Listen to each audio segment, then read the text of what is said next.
নারায়ণগঞ্জের আলীগঞ্জে খেলার মাঠ নষ্ট করে সরকারি কর্মকর্তা-কর্মচারীদের জন্য আবাসিক প্রকল্প বাস্তবায়নের সিদ্ধান্তের প্রতিবাদে আন্দোলনে নেমেছেন স্থানীয়রা। তারেক স্বপনের ক্যামেরায় নাফিজ আশরাফের রিপোর্ট। প্রতিটি উপজেলায় যখন মিনি স্টেডিয়াম গড়ার উদ্যোগ চলছে, তখন নারায়ণগঞ্জে চলছে আলীগঞ্জ মাঠ বাঁচানোর আন্দোলন। কারণ সম্প্রতি এই মাঠে সরকারি কোয়ার্টার নির্মাণের ঘোষণা দেওয়া হয়েছে, অথচ ঢাকার পোস্তগোলা থেকে নারায়ণগঞ্জের মাঝদাইর পর্যন্ত 10 লাখ মানুষের এই একটাই খেলার মাঠ।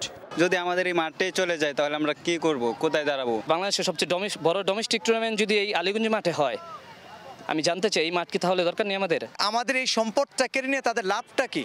জাতীয় দলের খেলোয়াড় সহ কয়েক প্রজন্ম বেড়ে উঠেছে এই মাঠে খেলে।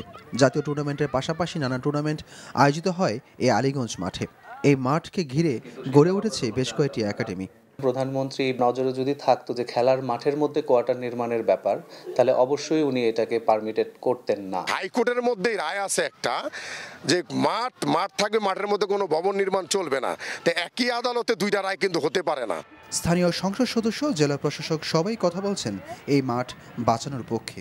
সরকারি কর্মকর্তা হিসেবে, কর্মচারী হিসেবে আমি এই সিদ্ধান্তের মেনে নিতে বাধ্য, কিন্তু ওই এলাকায় একটা মাঠের প্রয়োজন। যদি সরকার বিবেচনা করতে বিষয়টা, আমি ব্যক্তিগতভাবে খুশি হতাম। সমস্যা হয়ে গেছে, ওখানে একটা বিশাল বড় ইলেকট্রিক পুল আছে, ওটা যদি না থাকতো তাহলে খেলার মাঠ কিংবা বিল্ডিংয়ের কোনো প্রবলেম হতো না। গণপূর্ত মন্ত্রী মহোদয়, ইঞ্জিনিয়ার মোশাররফের সাথে আলাপ করেছি এবং উনি আমাকে আশ্বস্ত করেছেন যে খেলার মাঠকে রেখে কিভাবে প্ল্যানিংটা করা যায়। মাঠের অভাবে যেখানে ক্রীড়াঙ্গনের উন্নয়ন আটকে আছে, সেখানে এমন একটি মাঠ রক্ষার জন্য সরকারকে এগিয়ে আসা উচিত বলে মনে করছেন সবাই। Naim Hasan, NTV sports desk.